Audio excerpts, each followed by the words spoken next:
Hi, good morning everyone. I am Ria from the Philippines. I am happily married to Peter Milne. That makes me now Ria Milne.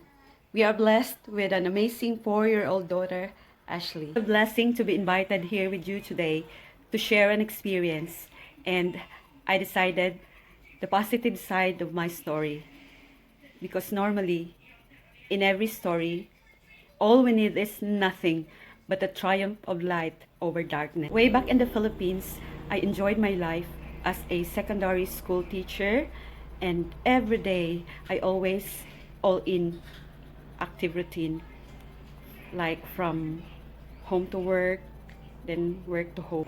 Plus, my active participation in church every Sunday in the choir, despite of my not so nice.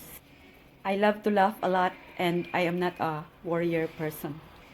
In short, I am physically, emotionally, mentally, and socially okay. I met Peter several years ago, and April 2014, I came here to Australia.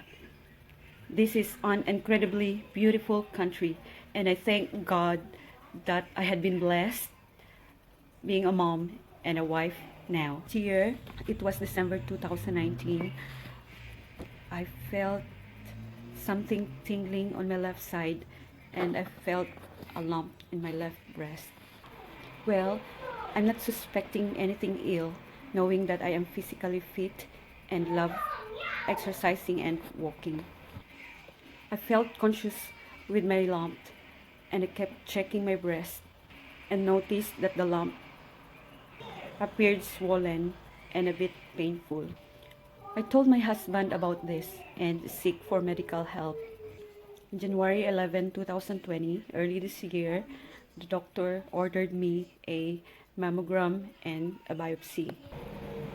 There was a bang on my ears when the doctor told me I have malignant tumors as cancerous. In short, I diagnosed with breast cancer invasive carcinoma with HER2 positive. Hearing the news, I felt so weak, silent, devastated, and worse, terrified as the tears keep rolling into my cheeks. Hate to mention that I consumed 1 month supply of our tissue papers, crying over this catastrophe. Aside pulling the rolls in the toilet, I make it sure that there is a big roll of tissue paper on my reach, because I know every time I remember the results, I would be needing a tissue papers more than I have used them in entire whole of my life. This simply tells me that the tears can never cure the cancer cells. So I decided barely to undergo a PET scan again last February 9. 2 days after, I undergo with the chemotherapy from February 11 up to July 6 at the Mater Hospital. I was in chemo for almost 5 months, which is 16 cycles, analyzing the pain under this cute sound chemo. While the pain is terrifying every time the medicines get inside my body, I wanted to shout, "Why me? Why me, Lord?" I have been close to the church. But why did you allow cancer shatter my hopes? I still wanted to see Ashley grow up into a lady. I have too many questions to the Lord. What will happen to me now? What will happen to my family? What will happen to my long black hair? At that time, my hair started to fall off. I stared at myself in the mirror, checking the circumference of my new bald look. I can't help but smile and thinking, not too bad without the hair though. Hey, pretty Baldy, it's just cancer. Don't worry, there are so many wigs in the shop. Remembering cancer again, I prayed seriously. Lord, please don't play jokes on me. I never dreamed to be the next Vin Diesel.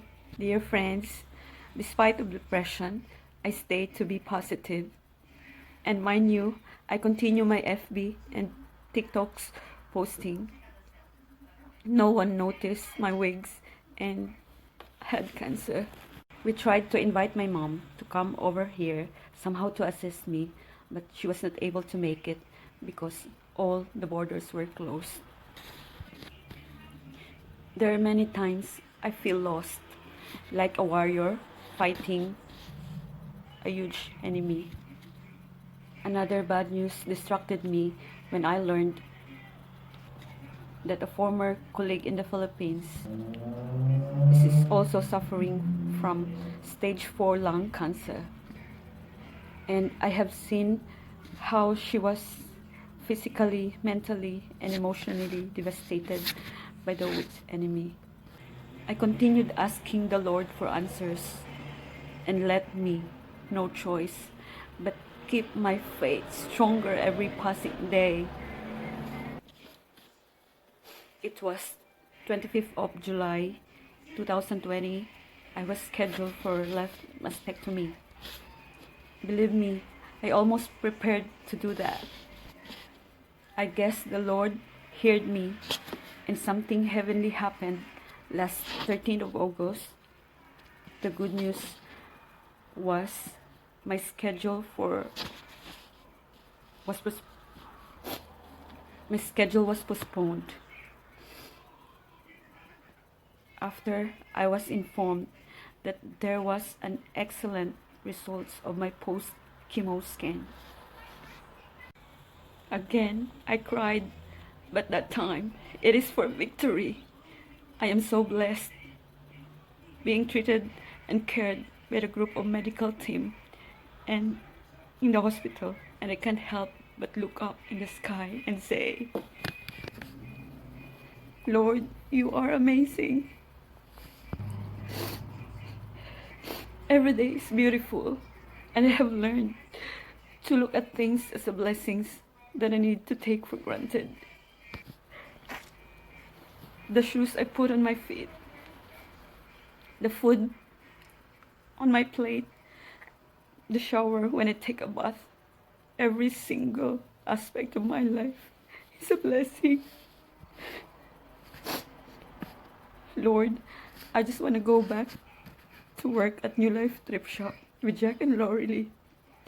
I go back to school and finish my diploma in early childhood education and be a wonderful mom again to Ashley and always be inspiring wife to my dearest husband. The thing that gives me power and strength is my faith and trust to God.